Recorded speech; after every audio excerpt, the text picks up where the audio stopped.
Good morning, good afternoon, good evening, YouTubers. This is Jerry Diamond with how to get out of Babylon and blah, blah, blah.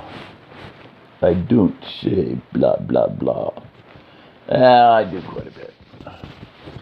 This is my neck thing I was talking about for driving. They're great. You know, this chair, it's not comfortable to...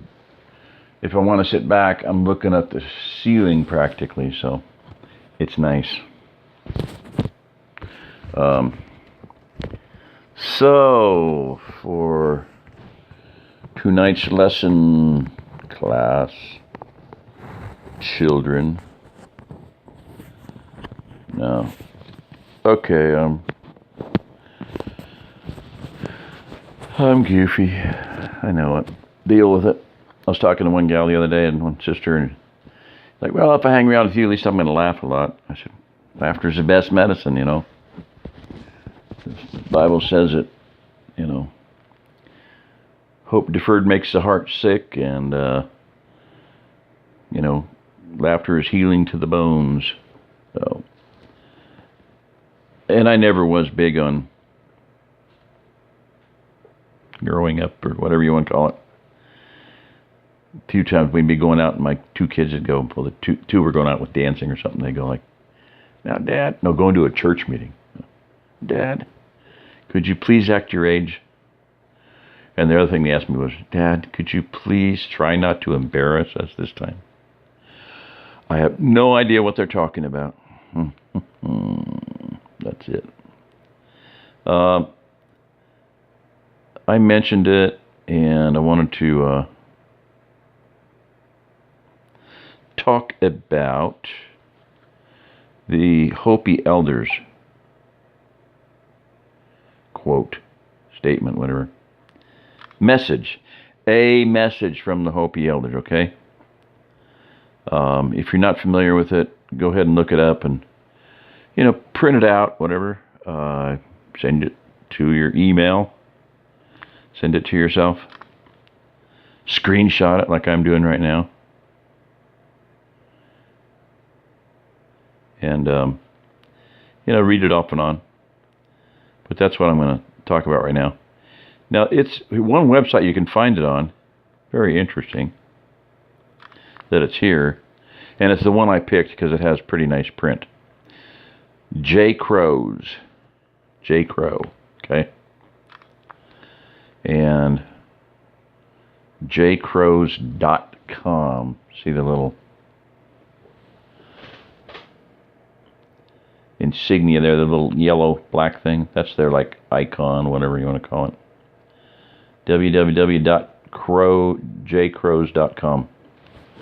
And the reason I say that's a really good site is because they're about the only place that sells, that I would buy Lugol solution from.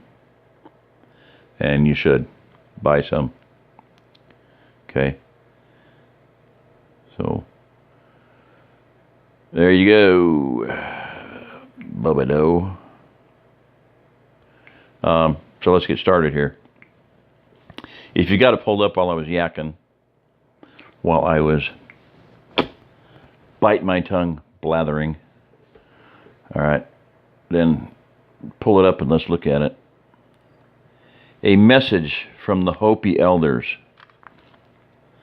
You have been telling the people that this is the 11th hour. And I've been doing that for 20 or 30 years, you know, quite a while. Yeah. See, now you can see little black things at the top. Okay, I'm anal. I'm Asperger's or whatever you want to call it. I got to do it so it's clean and nothing in there. Like that. Anyway. So, bam, bam, bam. You must go back. Now you must go back and tell the people that this is the hour. Okay? This is the hour. Now, I have felt this 20 years easily when I first read it. About the time I went online, maybe 2001. You know, but for the first time I read it, I mean, it impressed me enough that I put it in my book.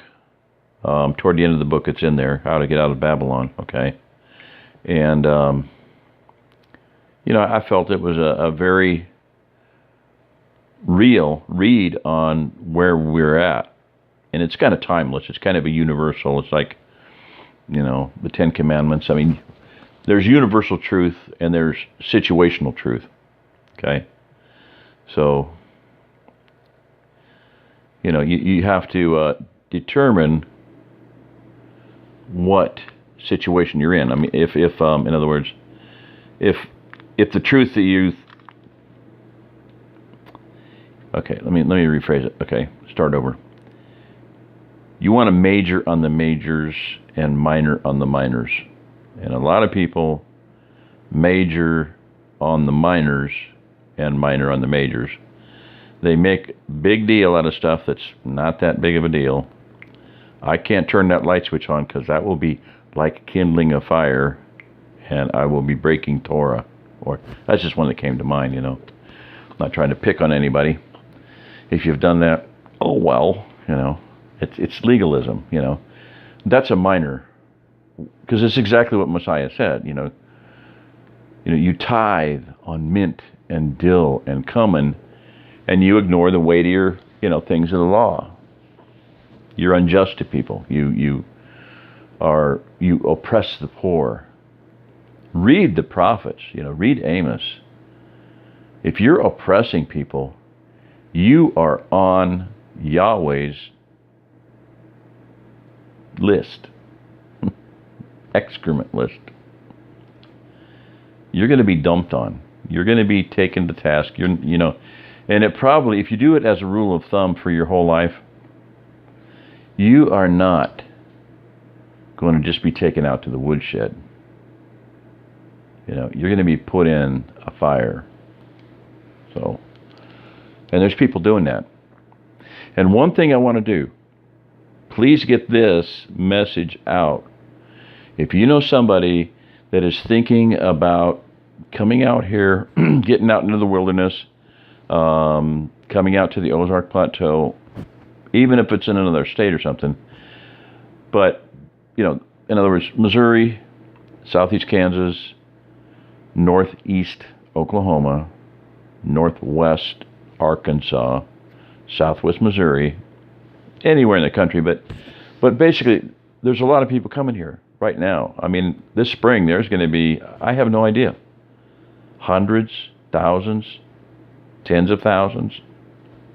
I can't tell you. But I'm telling you, there's a lot of people that are headed here this spring. I mean, as we speak, there's people getting ready. There's people packing, moving, getting ready to move. There's one gal ready to drive, been ready to drive for months. Little things called nor'easters and bombogenesises and named winter storms, which in my whole life, I never heard them call a storm like it's a cyclone or a hurricane. So, they do now. Newsflash. Grand solar minimum much? Boom! Diamond Oppenheimer Ranch. Look him up. Look up Adapt 2030 and Grand Solar Minimum. Those are channel names. Grand Solar Minimum. Yeah. If people think you're crazy because you're crazy enough to think you can change the world, be crazy. The only people that do change the world are crazy people. The people that see. The people that have eyes to see, ears to hear, and have vision. That are visionaries, okay? They're the only people that change the world. Who knows who Thomas Martel is? Oh, my word. I heard a sermon on that. Like the 13th child, maybe 13th son, I don't know, but 13th child, I know. And were it not for him, the Muslim hordes would have overrun Europe. One man prepared throughout his entire life for one battle. Yeah. One man. Something to think about. On my wife's side, ex-wife, whatever, Elliott clan. The Elliots were fighters. They were military. A clan was disloyal to Robert the Bruce, and he threw them out of their family holdings on the border because he needed somebody who was loyal and could fight. So he took the Elliots from the Highlands in Scotland and put them on the border. Highlanders are fighters typically. So one of the Elliots, George Eliot, was given the job of defending Gibraltar with, I think he had 2 months lead time, and the place was in sorry ass condition when he got there. But his job was to defend it against a known impending attack, assault, besiegement by the combined navies of the French and the Spanish. Against Eliot, the French and the Spanish combined were but throwing their stink pots, you see, from behind. That the fortress would stand, you may own, is no wonder, for all they are doing is but farting at thunder. And it had a picture of them, the admirals of the two fleets bent over with their bare butts, shooting farts at Gibraltar. Eliot, it held. Yeah. With an Eliot to lead me, I'll walk on wooden limbs. A guy that, it's a poem. Robert Burns, look it up. I mean, he's so famous, so impressed that Robert Burns, the national poet of Scotland, wrote a poem about him. So,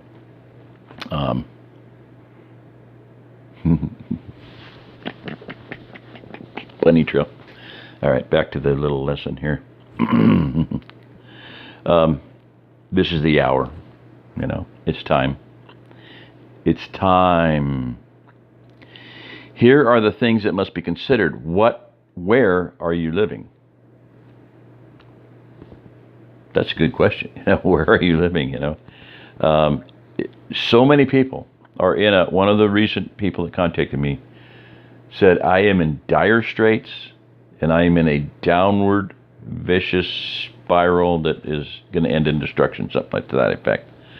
Dire straits was used, and a downward vicious circle or something like that. And if that's the situation, leave. Young couple just contacted me a couple days ago, maybe yesterday, I don't know. We're going to live in an RV, partly because we can't afford to live in a house, and partly because we want to. So, tiny house thing. Come on down. The water's fine. Come on in, type thing. So that's good. Get out, save up some money, buy land. So here, I'm going to get back to something I said. If you know somebody that's in that situation and looking at buying land, this thing of everybody, and it's happening over and over again, but if we can catch some of these people and get together on stuff, we can buy a decent amount of land for a decent amount of money. Everybody's going into these little companies, Instant Acres, Homestead Happenings, Homestead, whatever the heck it is. I disremember. Ozark Land, Neil Shelton. I'll say this, Neil Shelton has an online magazine. Subscribe to it, find him, look it up. Homestead.org. It's good. It's a good magazine. It's awesome. He pays the writers to write really good articles. And they are. It's a Homestead magazine. At least take advantage of that. He can afford to pay him really well because people pay him a obscene amount of money for land. So, and that's just, I don't want to, how do I put this? There's room for a better way to do this, okay? So let's start getting a consortium and association, okay? Ozark Plateau, Remnant Relocation. These people are remnant people. They're thinking ahead. I can't do this house thing, the vicious downward spiral going to end in destruction.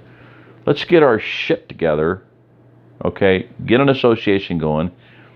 When people are moving in here, let's get together, pool resources, and buy some land. The hell with paying these people ungodly amounts of money, you know. And when I say ungodly, I mean it, you know. Interest is ungodly. It's unbiblical. It's against Torah. It's hated.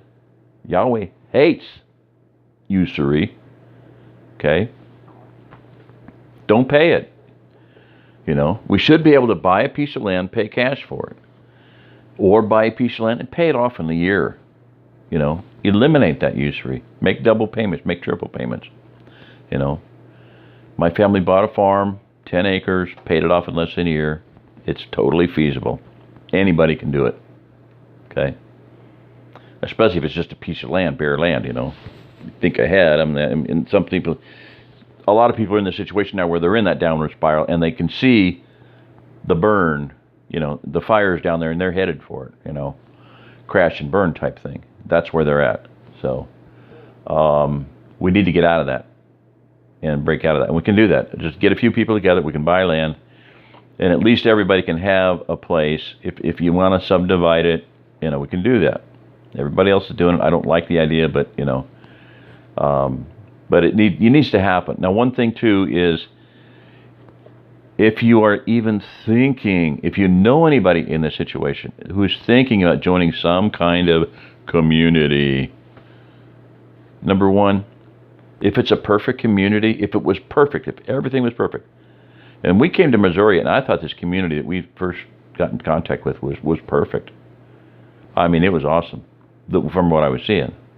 And then you start seeing the cracks, and you start seeing the fishbowl. Do I really want to live in a fishbowl with everybody staring at me, every facet of my life? Do I really want to live somewhere where somebody is going to tell me exactly what to think and how to wipe my ass? You know, no, I don't like that. So, if you know of anybody that's thinking about joining any kind of community, you know, please get them in touch with me. Because number one, I can tell you, there's some communities you just don't want to go within. Well, you don't want to go. Don't want to do them. Just don't, because they're a rip off. Okay, there's a lot of them. They're just sucking people in, sucking their money, and flushing it down their toilet. In one case, this guy that's here, Stone Kingdom of Yahweh, was in one of them. Sold his house. 60 grand, laid it at their feet, the elders' feet, the apostles' feet. Next month they were financing some project, and he goes, "This is only 8 grand. What do you finance it for? I just gave you 60 grand. Oh, well, we had to send that to headquarters, you know. Learjets are expensive. Hell yeah. The insurance on them, just figure it, you know. So there's other places, like there are places in Missouri. If you are thinking about doing a community, all things in common or something, just don't do it. Just go buy a piece of land. Go buy 1 acre. Or get with other people and buy 10 or 20 acres cheaper that already has a house on it and already has a well and already has fencing and roads and power in. All that stuff you're going to have to pay for. It's free if you buy a farm. In every case I've looked at, the amount of money you would spend to do the work and make the improvements on the land that you're going to pay. Here's a stupid thing. In a lot of cases, you can buy land for $600 to $1,000 an acre. Let's say $1,500. Let's say $2,000. Let's say you spend $2,000 an acre. Even at that, when you buy a place that has stuff on it, you're getting the land for free. The amount of time and the money it's going to take you over a period of years to build up that bare land that all you people are buying, and you know people are doing it, and I'm not knocking it. I mean, they're doing a good thing, but we can be doing a lot better. They can build that place up and sell it to another family, and it'll be a lot more improved, and they can take their resources, if they've saved up some money, and go in with the other families and get a bigger piece and a better piece. And we should be in the process of improving and building things for the people. One of the rules, Ozark Plateau Directives, okay? Leave a place better than you found it. And in every case, these people that are buying land, bare land, and improving it, and some of them have something on them. They might have a little house, a dumpy house. Some of them have a trailer. I saw one with an RV. So I'm not knocking the idea. Homestead, what is it? Somebody call me right now and tell me. No, you can't because this is a recording. So, no. Instant acres and homestead crossings. Is that it? Yeah, homestead crossings, yeah.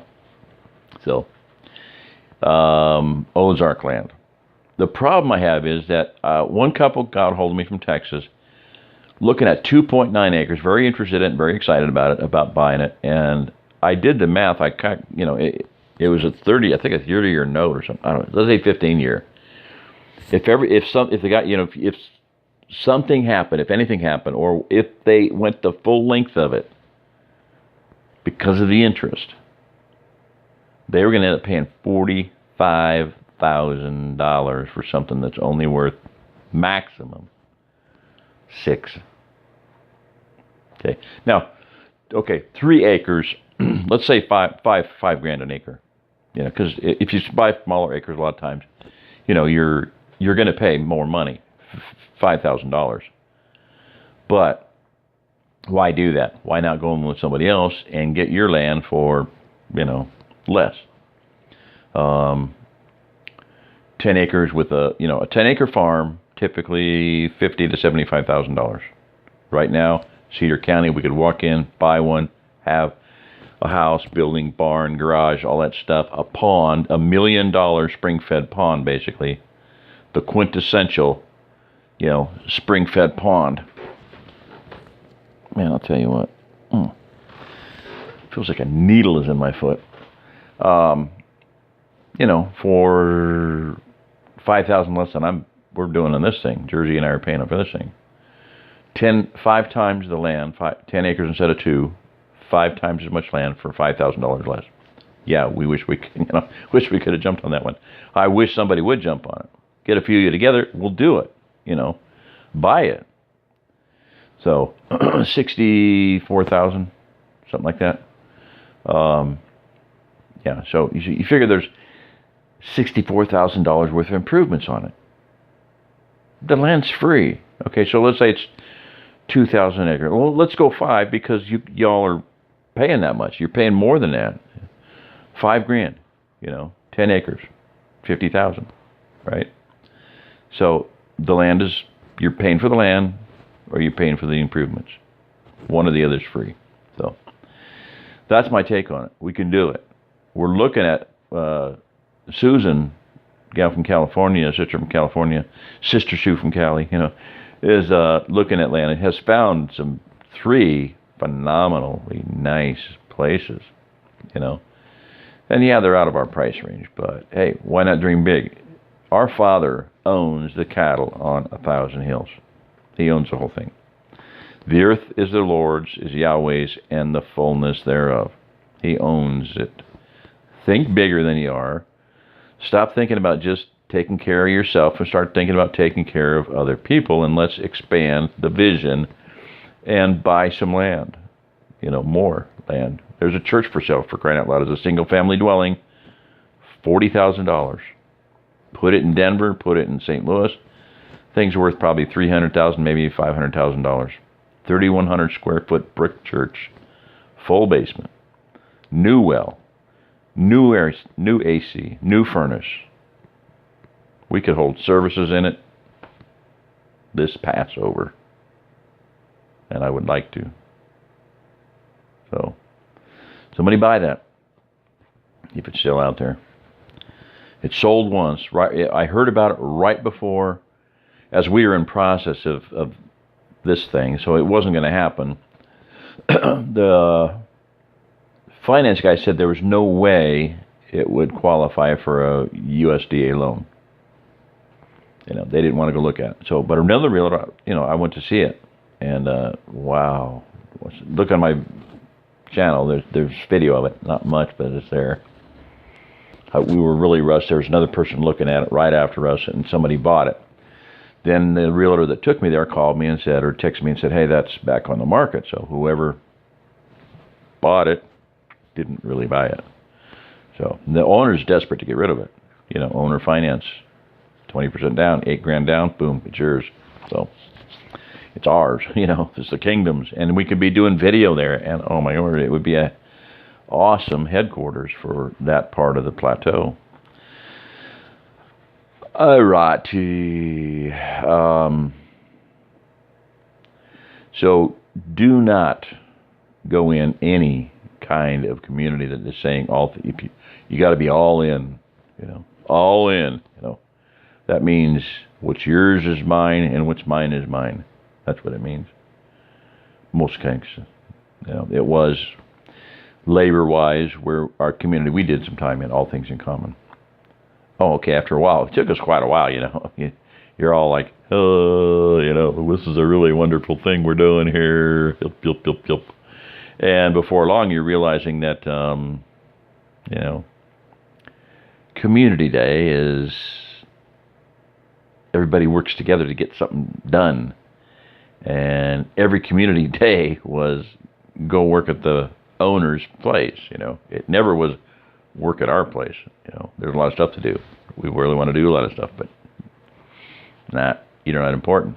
You're just a little cog in the machine, and you're just a little gopher, So just keep gophering and cogging and call it good, Be happy. Beg for your money every week, and blah blah blah. So anyway, not the way to go. So we need to get working together in a more godly and biblical fashion. So, all right. I might cut this one off pretty quick, but okay. Where are you living? Yeah. What are you doing? Boy, isn't that an open question? What are you doing? Who are you working for? What are you accomplishing? What are you doing? What are you accomplishing in life that is going to be a benefit to many, many other people, and that is going to benefit the kingdom, build the kingdom, the stone kingdom of Yahweh? And what are you doing for eternity? I read the poem by C.T. Studd, only what's done. This life will soon be past, only what's done for Christ will last, Think about it, Ain't never seen a U-Haul following a hearse, and you never will. What are your relationships? How many people are you really close to? Really close to? A lot of people are in situations where there's nobody in the whole freaking town, Jersey's like that. There's nobody in her whole town. It's like the whole town is drug addicts and alcoholics, like, you really want to live there for the rest of your life? Somebody contacted me, and I was like, they're saying about how this just really, no, it was on one of the comments, and they said, man, I used to live there. Now I live here, and it's miserable, and it's horrible, and it's terrible, and people are so cruel and so evil and so mean, but we make better money. And I'm like, so what is, I said, how do I put it? I said, I asked a question, so what is it worth living somewhere that's not worth living? Life is hardly worth living. Is it worth living there when your life isn't worth living? What are you doing? Are you in the right relation? And where is your water? Right relation to Yahweh, right relation to men, other people, believers. Do you have any believers around you? Or are you just trying to, stay afloat? Usually we're about up to here in debt. You're not. Where's your water? Speaking of that. Okay, I'm going to leave it there. Where is your water? Do you have water? You need to have multiple sources of water, preferably 3. The Nez Perce did. They had 3 ways of doing everything: how to carry water, how to, where to store water, where to get water, food. 3 ways to get food, 3 ways to carry food. But here you have rainwater, which is sufficient. If people can build an earthship house in New Mexico, in the desert, and survive all year on rainwater, you can do it here. 2. groundwater. There, look at a map of Missouri, of the Ozarks, and look at the lake systems. They look like snakes, but they're lakes. They're big. There's a place on Lake of the Ozarks where there's a restaurant, and this guy plays piano there. And this friend, really good friend, that told me about this. 11 miles across that water, to the other next part of the lake or whatever. And that's just a little branch of it. I mean, it literally, Lake of the Ozarks looks like a dragon. There even looks like a head, and to me it does. So anyway, so you have surface water, streams, ponds, farm ponds, a lot of farm ponds. You can walk 3 minutes in every direction and get water. Colorado, you might walk 3 days before getting water. So, and then you have springs, aquifer, let's say aquifers. The entirety of the diamond-shaped region of the Ozark Plateau is undergirded. If you look at the map of the aquifers, it's the exact same region, exact same outline. And then the springs, and they're just like everywhere. 2.5 billion gallons of water coming out of the ground here in springs every single day. That's how much flows out of just the 3 top magnitudes of springs. So, all right, water. Where is your water? Do you have water that is not contaminated? Or are you drinking water that has been flushed 3 times? If you're in a big city, you're drinking water that's been flushed and chlorinated and fluoridated to keep you stupid. Dude, I totally feel ya. I am going to read that sometime. Oh my word, that is so funny. All right, Margot, that was cool. All right. Hey, this is Jerry Diamond. If you're listening to this, you are the remnant.